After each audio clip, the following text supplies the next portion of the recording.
ದೇವರ ದೇವ ಕೃಪಾಕರನ ಪಾವನ ಚರಿತ್ರ ಪುಣ್ಯೋದಯನ ಭಾವದ ವಿಷಯಕ್ಕೆ ತಿಲೋಕರನ ಕೋವಿದಗಿರಿ ಅವರ ಸುತನ ಕೋವಿದಗಿರಿ ಅವರ ಸುತನ ಸುರಮುನಿ ನಮಿತ ಸರ್ವೇಶ್ವರನ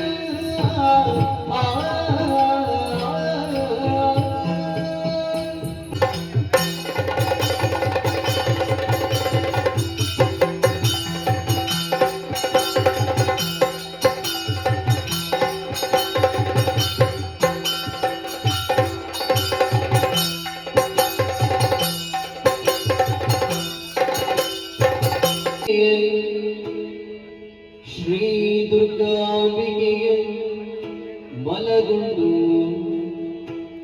ಭಕ್ತಿಯುಳಂಬಿಕಾ ಸುತ ವಿಘ್ನರಾಜನ ಪಿರಿದು ಸಂತುತಿಸಿ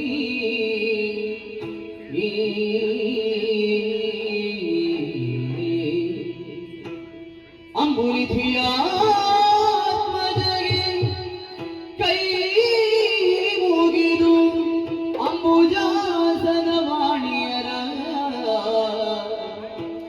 ಪಾದಾಂಬುಜಕ್ಕೆ ಮೊಡಮಡುತ್ತ ವರ್ಣಿಪೆರಿ ಕಥಾ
ಈ ಒಂದು ಮಂತ್ರವು ಧ್ರುವನ ಬದುಕನ್ನು ಬೆಳಗಿಸಿ ಈ ಒಂದು ಮಂತ್ರವೇ ನನ್ನ ಉನ್ನತಿಗೆ ಕಾರಣವಾಯಿತು, ಮಹತ್ತಿಗೆ ಕಾರಣವಾಯಿತು ಅಂತ ಹೇಳಿದರೆ ತಪ್ಪಾಗಲಿಕ್ಕಿಲ್ಲ.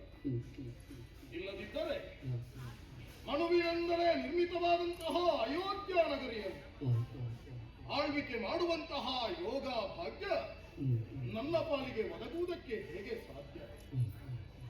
ಸುರಕುಲಜರು ಬಾಳಿದಂತಹ ಈ ಅಯೋಧ್ಯ ನಗರಿಗೆ ಇದುವರೆಗೆ ಅನ್ಯರಿಂದ ದಾಳಿಗೆ ಒಳಪಟ್ಟದ್ದಿಲ್ಲ ನಮ್ಮದಾದಂತಹ ನಗರಿ.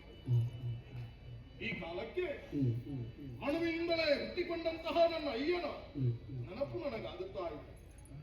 ಉತ್ತರ ಪಾದ ಎಂತಹ ಆಳ್ವಿಕೆಯನ್ನು ಈ ನಾಡಿಗೆ ಕೊಟ್ಟವರವರು, ಎಂತಹ ಆಳ್ವಿಕೆಯನ್ನು ನಡೆಸಿದವರು, ಅವರ ಆಳ್ವಿಕೆಯ ಆದರ್ಶವೋ ಏನು? ಈ ಧ್ರುವನ ಬದುಕಿಗೆ ಅದೊಂದು ಪೂರಕವಾಗಿ ಒದಗಿ ಬಂದಿದೆ. ನನ್ನ ಅಯ್ಯ ಉತ್ತರ ಪಾದ ಅವರಿಗೆ ಇರುವರು ಅರಸಿಯರು, ಸುರುಚಿ ದೇವಿ ಹಾಗೂ ಸುನೀತಿ ದೇವಿ. ಸುರುಚಿ ದೇವಿಯಿಂದಲೇ ಹುಟ್ಟಿಕೊಂಡವ ನನ್ನ ತಮ್ಮ ಉತ್ತಮ, ಸುನೀತಿ ದೇವಿಯಿಂದ ಹುಟ್ಟಿಕೊಂಡವನ ಧ್ರುವ ಎಂಬುದಾಗಿ ನನಗೆ ನಾಮಕರಣವನ್ನು ಮಾಡಿದವರು ನನ್ನ ಅಯ್ಯ. ಜೀವನವನ್ನು ಸಾಗಿಸಿದವರು, ಸಂತಸದಲ್ಲಿಯೇ ಕಳೆದವರು.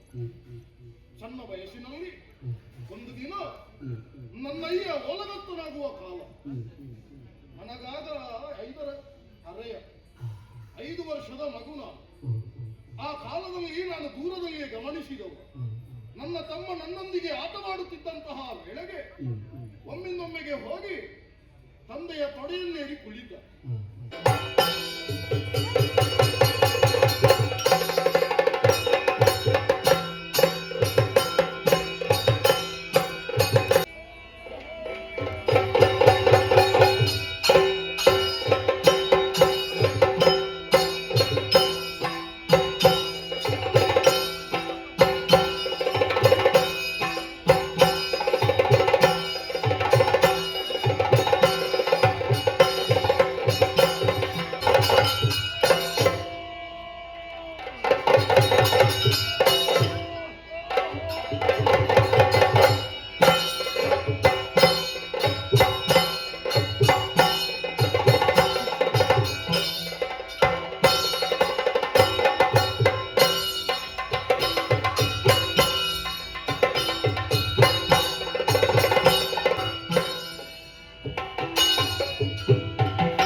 ಮುಹೂರ್ತದಲ್ಲಿ ಎದ್ದು ನಿತ್ಯ ಕರ್ಮಾದಿಗಳನ್ನು ಪೂರೈಸಿ ನನ್ನ ಅಂತಹ ಓಲಗ ಚಾವಡಿಯನ್ನು ಪ್ರವೇಶ ಮಾಡಿದೆ. ನೋಡಬಾರದೆ ಮೆರೆದಿರುವಂತಹ ಸಭೆ ನಾನು ಓಲಗ ಚಾವಡಿಯ ಪ್ರವೇಶ ಮಾಡಿದ ಕ್ಷಣವೇ ಎಲ್ಲರೂ ಎದ್ದು ನಿಂತು ಶಂಬರಾಸುರನಿಗೆ ಜಯವಾಗಲಿ, ಶಂಬರಾಸುರನಿಗೆ ಶುಭವಾಗಲಿ ಎನ್ನುವಂತಹ ಉದ್ಗಾರವನ್ನು ಗೈಯುತ್ತಾ ಇದ್ದಾರೆ. ಇವೆಲ್ಲವನ್ನು ಕೇಳುವಾಗ ಮನಸ್ಸಿಗೆ ಸಂತೋಷವಾಗ್ತಾ ಉಂಟು. ರಾಜ್ಯದಲ್ಲಿ ರಾಜನಾರಾಯಣ ರಾಜಾಡಳಿತವು ಸರಿಯಾದ ಸಂದರ್ಭದಲ್ಲಿ ಸರಿಯಾದ ರೀತಿಯಲ್ಲಿ ನಡೀತಾ ಇದ್ರೆ ಆ ರಾಜ್ಯಕ್ಕೆ ಯಾವುದೇ ಒಂದು ರೀತಿಯ ಕೊರತೆಗಳು ಬರುವುದಿಲ್ಲ ಎನ್ನುವುದಕ್ಕೆ ಸಾಟಿಯಾಗಿ ಮೆರೆದವ ನಾನಾಗಿದ್ದೇನೆ. ಇವೆಲ್ಲವನ್ನು ನನ್ನಲ್ಲಿ ಪಡ್ಕೊಂಡ್ರೂ ಸಹ ನನ್ನ ಮನಸ್ಸಿಗೆ ಇಂದು ನೆಮ್ಮದಿ ಎಂಬುದು ಇಲ್ಲ. ಯಾಕೆ ಗೊತ್ತೇ, ನಮ್ಮ ಅಸುರ ಕುಲವನ್ನು ಬೆಳೆಸಿದೆ, ದೊಡ್ಡ ಮಟ್ಟಕ್ಕೆ ಏರಿಸಿದೆ. ಆದರೆ ನಮಗೆ ಹಗೆಗಳಾಗಿ ಇರುವವರು ಆ ದೇವತೆಗಳ ಹಗೆಯನ್ನು ಸರಿ ತೀರಿಸಿಕೊಳ್ಳುವಂತಹ ಉದ್ದೇಶದಿಂದ ನನ್ನ ಮಗನಂತಹ ಕುಮ್ಮರನ್ನು ಹರಸಿ ದೇವಳಕ್ಕೆ ಕಳುಹಿಸಿಕೊಟ್ಟೆ. ಆದರೆ ಏನು ಮಾಡೋಣ ಹೇಳಿ, ನನ್ನ ಪಾಲಿಗೆ ಅನ್ಯರಿಗೆ ಯಾರೂ ಇಲ್ಲ ಎನ್ನುವ ಹಾಗೆ ಬೇಸರವಾಗುತ್ತಾ ಇದೆ. ಇನ್ನು ಮುಂದಕ್ಕೆ ಏನು ಮಾಡು ಎನ್ನುವ ಹಾಗೆ ದಿಕ್ಕು ತೋಚದೆ ದಾರಿ ತೋಚದೆ ನಾನು ತೊಲಗಾಡ್ತಾ ಇದ್ದೇನೆ. ಏನು ಮಾಡುವುದು, ಏನು ಮಾಡದೆ ಶಿವ ಶಿವ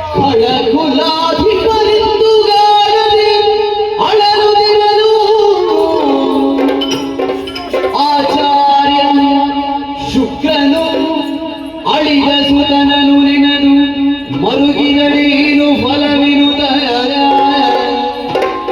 ಆಚಾರ್ಯ ಶುಕ್ರನು ಬಂದು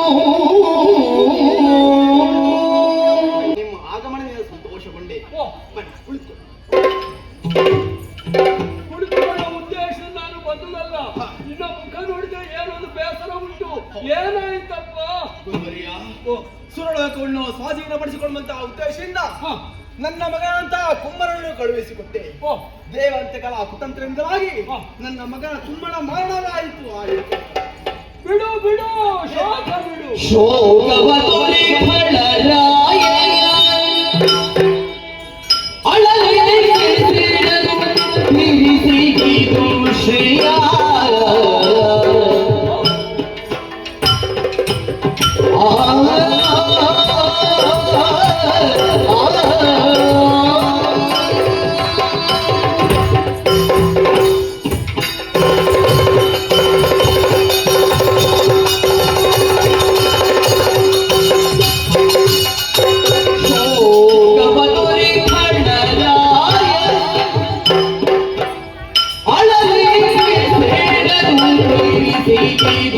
ಶ್ರೇಯ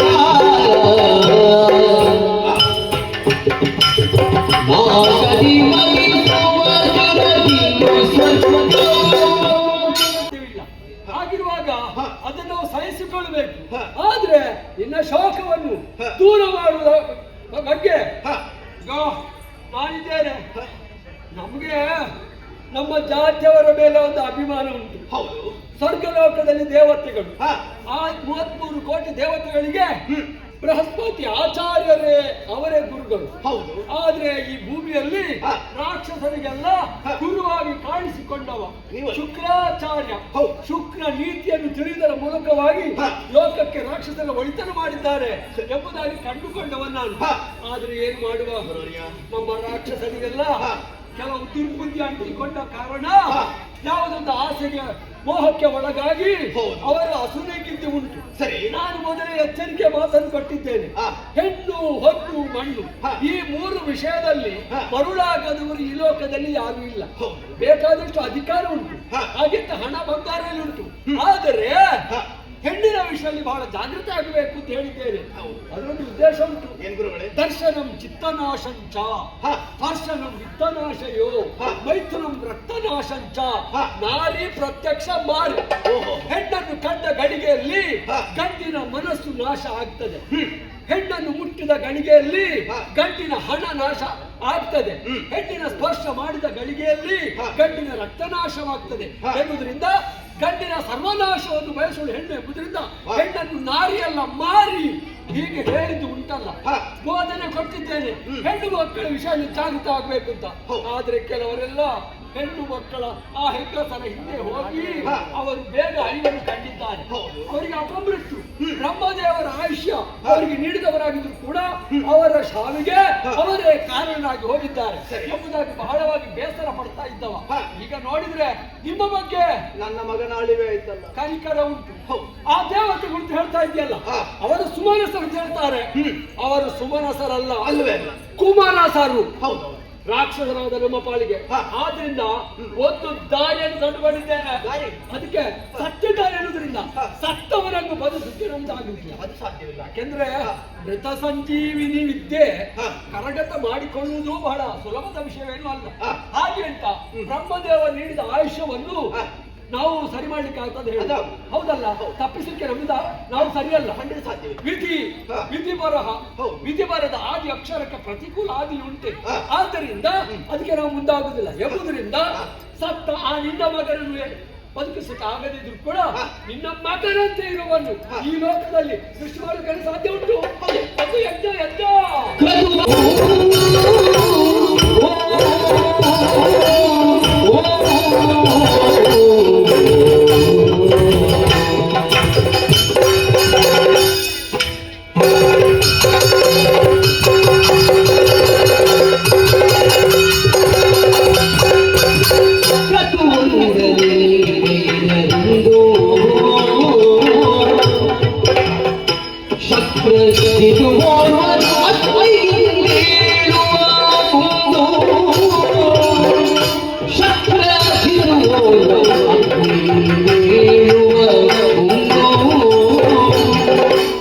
ಈ ಕ್ಷಣದಲ್ಲಿ ನಾವು ಮುಂದೆ ಮಾಡಬೇಕಾದ್ದೇನು?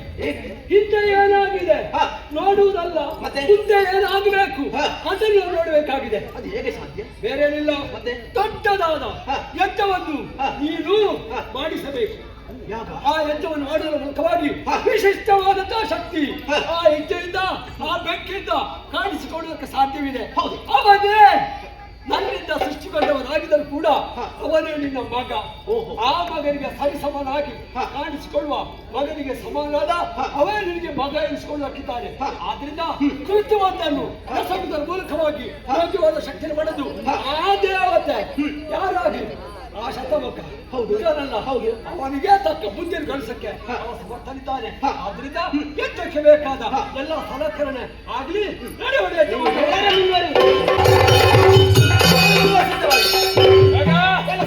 ಎಲ್ಲ ಸಿದ್ಧ ಆಯ್ತಲ್ಲ. ಇದು ಯಜ್ಞ ಪ್ರಾರಂಭ ಪ್ರಾರಂಭ ಈಗ ಸೃಷ್ಟಿ ಆಗ್ತದೆ.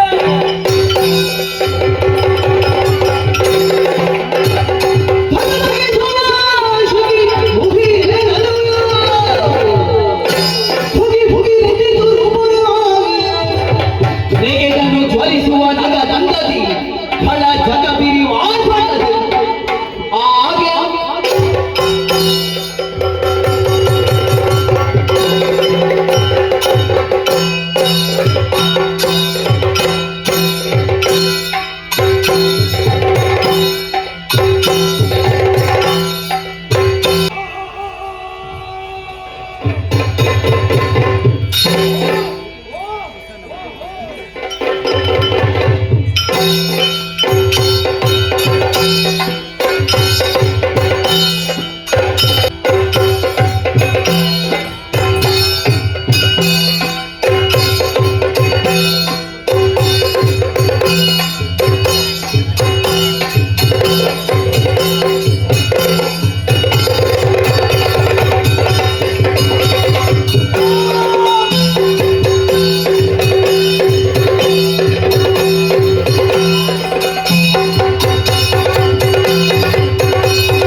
ಮನೆಯಲ್ಲಿದ್ದಂತಹ ನನ್ನನ್ನು ಬೆಳಕಿನೊಳಗೆ ದೂಡಿದಂತಹ ಹೊಸ ಅನುಭವ.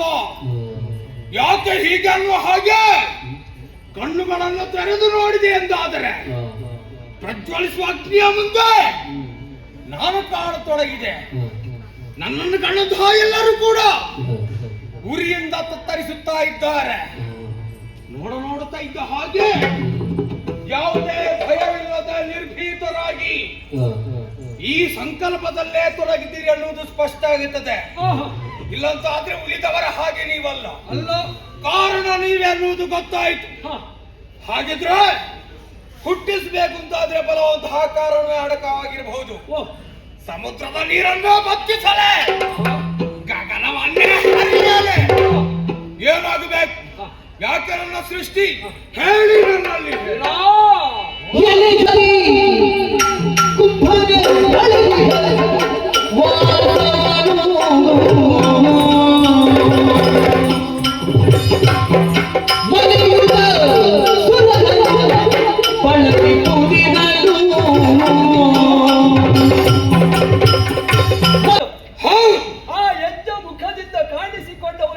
ನನಗೆ ಆಶ್ಚರ್ಯ. ಜ್ವಾಲೆಯ ಮಧ್ಯೆ ಇದ್ದೇನೆ ನಾನು. ಹೌದಲ್ಲ? ಹಾಗೆಂದು ಈಗ ಈ ಶಾಲೆಯ ಕೊಪ್ಪ ಅಂತ ಹೆಸರು ಒಂದು ಬೇಕಾಗಿದೆ. ಕೇವಲ ಹುಟ್ಟಿದ್ರೆ ಸಾಕಾಗುತ್ತದೆ, ಹೆಸರು ಬೇಕಾಗುತ್ತದೆ. ಲೋಕಮುಖರಿನನ್ನು ಗುರುತಿಸಕ್ಕೆ ಬೇಕಾಗಿ ಬೆಂಕಿ ಆ ಜ್ವಾಲೆಯಿಂದ ಕಾಣಿಸಿಕೊಂಡಿದ್ದೆಂಬುದರಿಂದ ನಿನ್ನನ್ನು ನನ್ನನ್ನು ಜ್ವಾಲಾಸುರ. ಸಂತೋಷ ಆಯ್ತು. ಇದು ನಾನ್ಯಾರು ಗೊತ್ತಾಯ್ತಾ? ನೀವು ಯಾರು ಅಂತ ಗೊತ್ತಾಗ್ಲಿಲ್ಲ. ಆಚಾರ್ಯ ಯೋಗ್ಯತಾ ಸಂಪನ್ನರು ಅಂತ ಗೊತ್ತಾಗುತ್ತದೆ. ಓಹೋ, ಶುಕ್ರಾಚಾರ್ಯ. ಆಚಾರ್ಯ ರಾಕ್ಷಸರ ಗುರು ಆಗಿದ್ದೇನೆ. ಇಲ್ಲಿ ನೋಡಿದ್ದ ಕುಳಿತುಕೊಂಡವರು ಯಾರು ಗೊತ್ತಾಗಿಲ್ಲ. ಅವರು ಬೇರೆ ಯಾರು ಅಲ್ಲ, ದೀರ್ಘದೇಹ ಈ ಶೋಣಿತಾಪುರದ ಅಧಿಪರು ಶಂಬರ. ಈಗ ಇದ್ದ ಸ್ಥಳ ಶೋಣಿತಾಪುರ. ಇವರ ಹೆಸರು ಶಂಬರಾಸುರ. ಈ ಸ್ಥಳದ ನಾಯಕರು ಇವರೇ ಆಗಿದ್ದಾರೆ. ನಾಯಕರೇ ನಮಸ್ತೆ. ನಾನು ಗುರು, ಇವರು ರಾಜ. ಗುರು ರಾಜ ಒಂದಾಗಿದ್ದಾರೆ, ಗೊತ್ತಾಯ್ತಾ? ಈಗ ರಾಜಗುರುಗಳಾಗಿ ನೀವು. ಹೌದಲ್ಲ? ಆದ್ದರಿಂದ ಅವರ ಮುಖ ನೋಡಿದ್ಯಾ? ಯಾಕೋ ಏನೋ ಒಂದು ಗೊತ್ತಾಗುವುದಿಲ್ಲ, ಏನೋ ಒಂದು ಕಳ್ಕೊಂಡ ಹಾಗೆ. ಒಂದರಿಂದ ಬೇಸರ ಉಂಟು, ಮತ್ತೊಂದರಿಂದ ಸಿಟ್ಟು ಉಂಟು. ಕೋಪ. ಇವರಿಗೆ ಕೋಪ ಬರಿಸಿದ್ಯಾರು? ಇವರಿಗೆ ಬೇಸರ ಪಡಿಸಿದ್ಯಾರು ಗೊತ್ತಾಗಿಲ್ಲ. ಇವರಿಗೆ ಸಿಟ್ಟು ಬರ್ತದ? ಒಳಗಿಂದ ಸಿಟ್ಟುಂಟು, ಮೇಲಿಂದ ಬೇಸರ ಉಂಟು. ನಿಮ್ಮ ಮುಂದೆ ಎಲ್ಲ ತೋರಿಸುವುದಕ್ಕಾಗುವುದಿಲ್ಲ. ಈ ರೀತಿ ಆಗುವುದಕ್ಕೆ ಕಾರಣ ಬೇರೆ ಯಾರು ಅಲ್ಲ. ಯಾರು? ತಮ್ಮನ ತಮ್ಮ ಕುಂಭಾಸುರ ಎಂಬವ. ಸ್ವರ್ಗ ಅವರ ತಮ್ಮ ಸ್ವರ್ಗಲೋಕ ಪಡೆಯುವ ಉದ್ದೇಶ ಹೋದ ಗಳಿಗೆಯಲ್ಲಿ ಅವನ ಅಳಿವಾಯಿತಂತೆ. ಅಳಿವಾಯಿತು. ಅವನು ಮರಣವನ್ನಪ್ಪಿದೆಂಬುದ ಸುದ್ದಿ ಕೇಳಿ ಬಲವಾಗಿ ಬೇಸರ ಪಟ್ಟುಕೊಂಡವರು ಗೊತ್ತಿನ ಧೈರ್ಯದ ಮಾತನ್ನು ಹೇಳಿದೆ, ಮಾಡಿದೆ. ಅದಕ್ಕೆ ಬೇಕಾದ ವಿಶೇಷವಾದ ಶಕ್ತಿಯನ್ನು ನಿಮಗೆ ಒದಗಿಸಿಕೊಡ್ತಾನೆ ಎಂಬುದಾಗಿ ಗಳಿಗೆಯಲ್ಲಿ ಇವರ ತಮ್ಮನನ್ನು ಒಂದ ಸೇಡನ್ನು ತೀರಿಸಕ್ಕೆ ಬೇಕಾಗಿ ನೀನು ಹೋಗಿ ಸೋಲಿಸಿ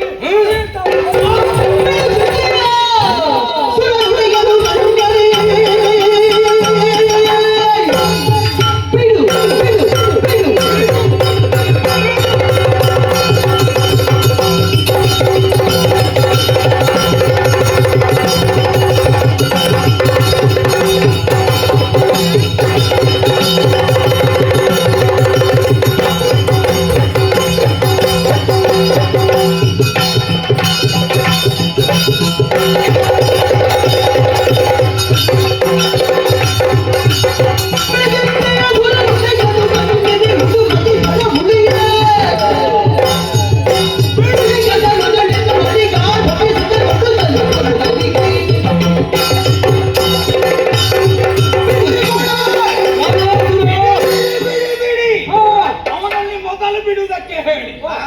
ಯಾಕೆ ಚಿಂತೆ ಬೇಡ.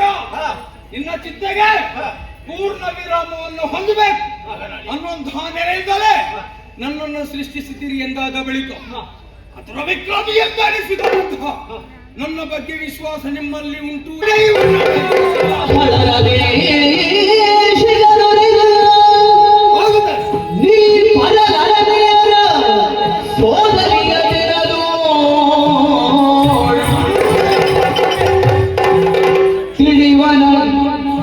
ಹೊಳೆವ ಮಚ್ಚವಿ ಹಿಡಿದು ನಿನಗಿಲ್ಲ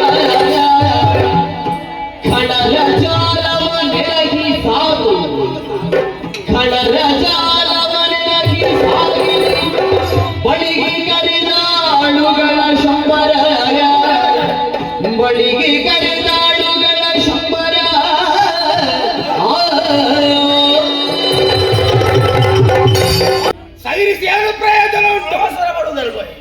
ನನಗೆಲ್ಲವೂ ಬೇಗ ಆಗಬೇಕು. ಅವಸರವೇ ಅನಾಹುತಕ್ಕೆ ಕಾರಣ. ಅವಸರದಲ್ಲಿ ಹಾಗುಂಟು ಅನಾಹುತ ಉಂಟ. ಹೌದು. ಅನಾಹುತ ಯಾರಿಗೆ? ನಮಗಲ್ಲ, ದೇವತೆಗಳಿಗೆ. ಆದ್ರೂ ಇದಕ್ಕಿಂತ ಮೊದಲು ನಮ್ಮಲ್ಲಿ ಹಸಿರು ಹೋದವರಿದ್ದಾರಲ್ಲ, ಹೌದು. ಯಾರು ಬದುಕಿ ಬಂದವರಿಲ್ಲ.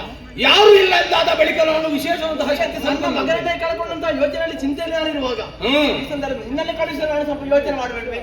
ಪರೋಕ್ಷವಾಗಿ ಈಗ ನಿನಗೆ ತಮ್ಮನಾಗಿ ನಾನು ಕಾಣುತ್ತಾ ಇದ್ದೇನೆ. ಹೌದು. ಈಗ ಮಗನನ್ನು ಕಳ್ಕೊಂಡು ಈಗ ನಮ್ಮನಾಗಿ ನಾನು ಪಡ್ಕೊಂಡಿದ್ದೇನೆ.